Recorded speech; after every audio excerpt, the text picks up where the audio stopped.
第23章，山不语。雾没有散，在踏入那条被打开的山径之后，雾反而更浓了。它不是忽然涌起，而是一点一点贴上来的，像湿冷的布，无声地附在皮肤上。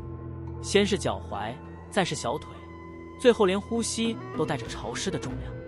视线被层层吞没，方向变得模糊，连脚步声也被压得极低，只剩下自己心跳与呼吸在耳边一下一下回响。不语下意识地放慢脚步，他很快发现自己已经看不清思夜的背影了，只能依稀辨认出前方那个轮廓。明明距离不远，却像是隔着一层无形的水幕，伸手可及，却始终摸不到。这种感觉让他心口微微一震。思夜，他轻声唤了一句。雾气翻涌，前方的身影停了一瞬，却没有回头。我在。声音不大，却很稳，像是一颗钉子，把这片雾气牢牢钉在原地。不语心里微微一松，脚步重新跟上。雾中没有路标，也没有岔口提示，只有一条若有若无的山径在脚下时断时续。有时明明踩在实地上，下一步却像踏进空处；有时看似湿滑的岩面，反而比平地更稳。左老不知什么时候已经不见了，不是走远，而是庞福本就不该一直走在他们前面。这个念头浮现的瞬间，不语忽然明白，试炼已经开始了。思夜走在前方，他没有刻意放慢，也没有加快速度，只是依照一种极为原始的本能前行。脚下的土地时而松软，像新翻过的土；时而坚硬，仿佛沉积了数百年的岩层。偶尔会微微下陷，却又在下一瞬承住它的重量。很快，他察觉到异样，这条路并不是固定的。当他试图用以往行走山林的经验去判断方向、判断落点时，脚下的触感便开始变得迟滞，像是被什么无形的力量拖住。可当他放弃判断，不再计算，只专注于每一步真正落下的瞬间，反而走得顺了。这种感觉很陌生，却不让人排斥。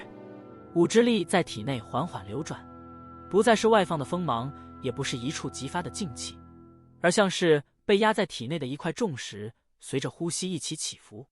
那重量不轻，却并不让人难受，反而让四肢百骸变得踏实。每当他想强行提气，让力量外放，脚下便会一滑。可当他顺着那股沉重行走，让气息自然下沉，整个人反而稳得出奇。思夜忽然想起自己与龙松交手时那种被山势逼住的感觉，那时他是被迫承受，而现在却是主动站进去。他渐渐明白过来，山不需要他证明什么，山只是在看他能不能把自己放在该在的位置上，不是前，也不是后，而是正好。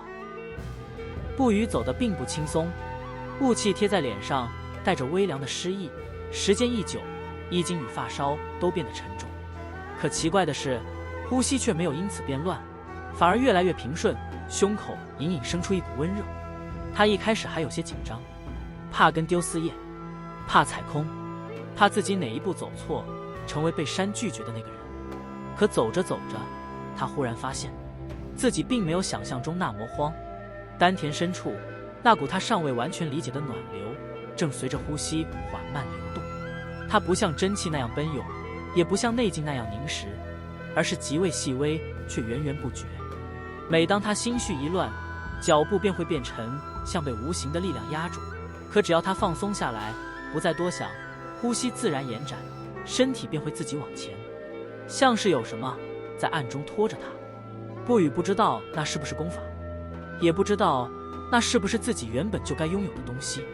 他只知道这条路并没有拒绝他，甚至在某些时刻，山像是在轻轻调整他的步伐，修正他的呼吸，让他不至于偏离。他忽然停下脚步，雾中很静，静的只能感觉到自己的呼吸节奏，绵长而稳定。他下意识地低头看向胸口，那枚信物隔着衣衫贴着皮肤，依旧冰凉。可就在这一刻，他清楚地感觉到，那冰凉之下，有什么正在被一点一点唤醒。不是霸道的侵入，而是缓慢的融入，像水渗进干裂的土地，不声不响，却再也分不开。随着那股气息一点点渗入体内，不语忽然察觉到一种极其微妙的变化，并非力量暴涨，也不是经脉被强行拓开，而是一种说不清的端正。他的呼吸仍旧平稳，心跳也没有加快，可站在那里，背脊却不自觉地挺直了些。原本因雾气而生的慌乱，在这一刻被压了下去，取而代之的是一种安静而内敛的从容。那不是刻意为之，而像是久居高位之人早已习惯被注视。不语自己没有察觉，只觉得胸口温热，神思清明，连目光都比方才更稳了一分。可在雾气深处，有几道原本漫不经心的视线，却在此刻悄然一凝，并非因为他做了什么，而是因为他站在那里，本身就开始让人无法忽视。不知走了多久，时间在雾中失去了意义，也许只是一炷香，也许已经过了一夜。当雾气终于淡下来时，前方的山影忽然清晰起来，那不是出口，而是一处极为开阔的山腹，岩壁环绕，地势平坦，像是被刻意留下的一块空地。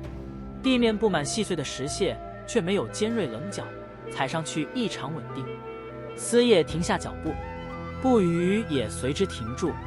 他们同时意识到一件事：这一路没有任何人阻拦，也没有任何人指引，山只是让他们走到了这里。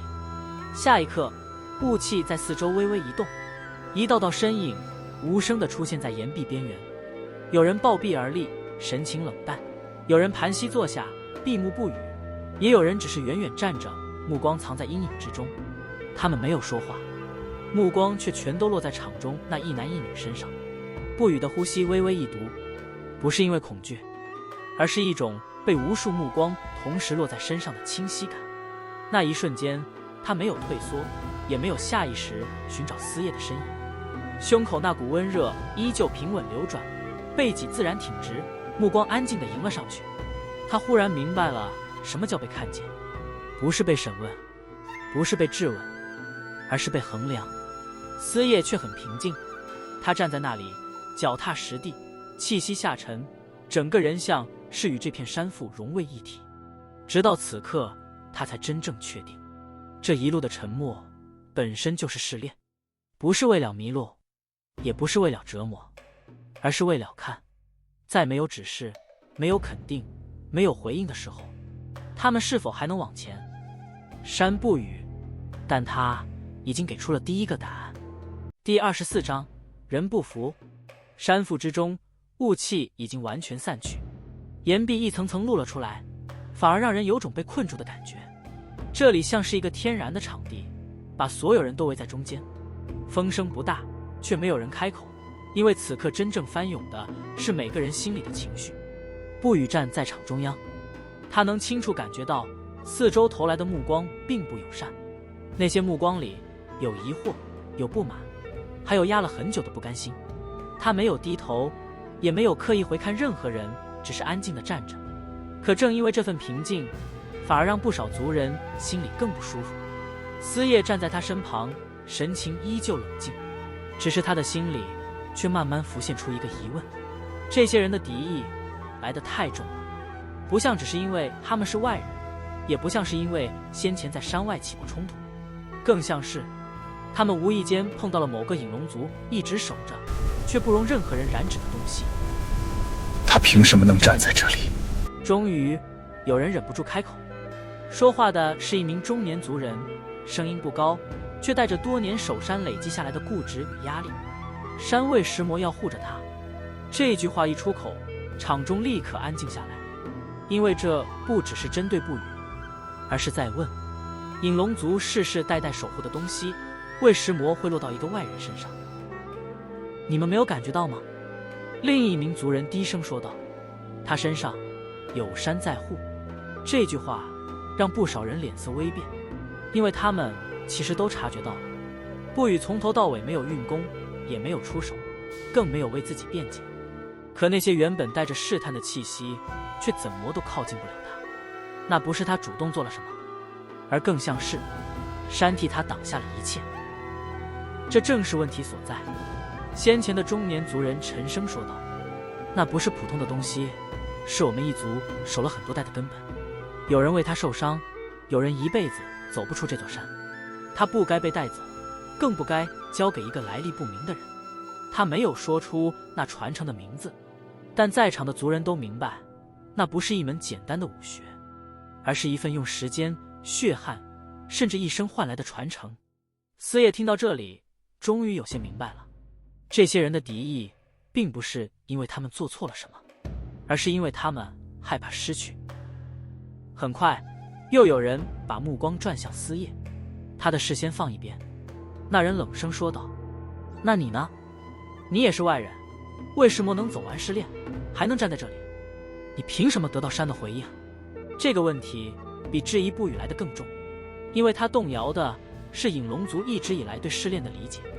司业没有马上回答，他只是向前走了一步，没有挑衅，也没有示威，只是站稳。脚下的碎石在他站定的瞬间，竟然安静了下来，连司业自己都微微一愣。他并没有刻意运转内力，只是站在那里，却像是刚好站在了那个位置上。我不知道。司业终于开口：“山为石魔选我不知道。”这个回答让不少族人一怔，因为那不是辩解，也不是反驳，只是诚实。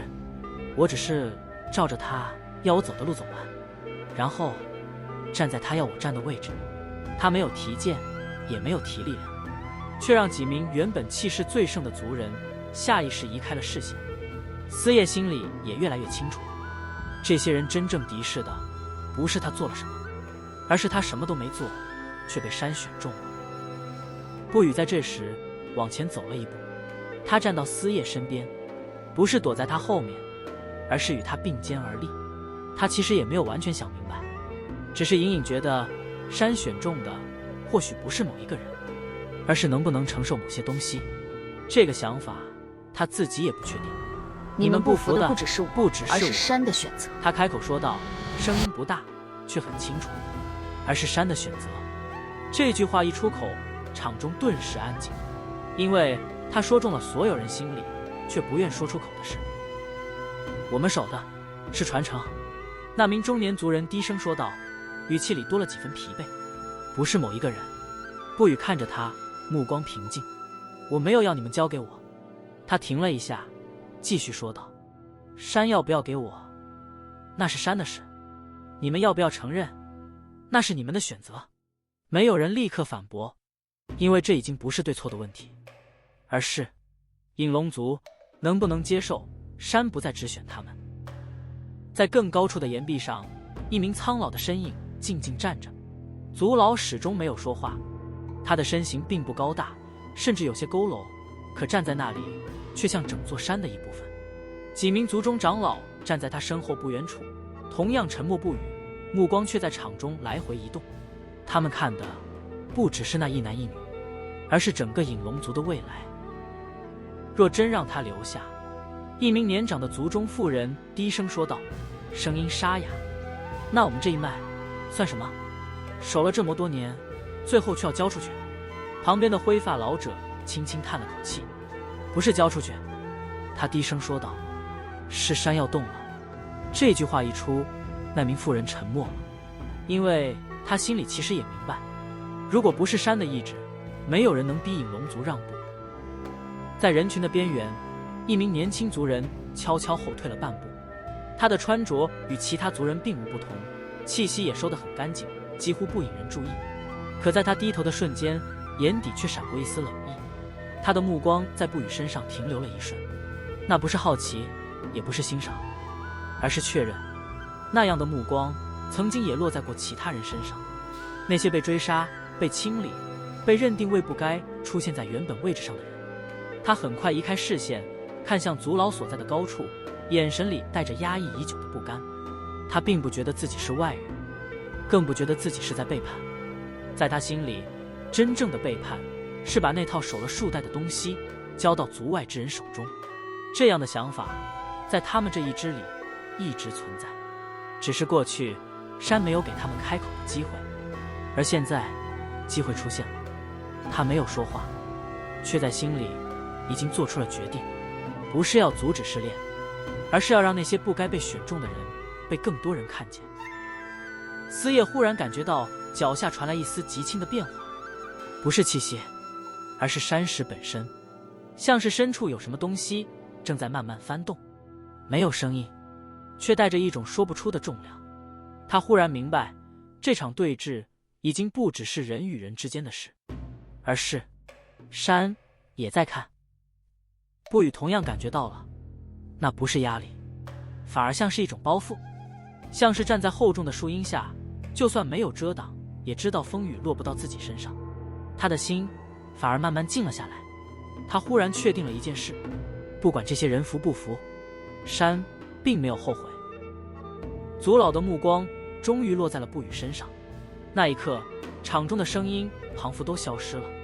他的眼神不锐利，也不凌厉，却让人无法避开。他看了很久，久到有人开始不安地调整站姿，久到思叶下意识绷紧了背脊。终于，祖老缓缓合上双眼，像是在感受什么，又像是在与什么无形之物对话。片刻后，他再次睁开眼，依旧没有说话，只是转身朝着山腹更深处走去。这个动作让不少族人心头一震，因为这代表试炼还没有结束，而答案也不会这么快出现。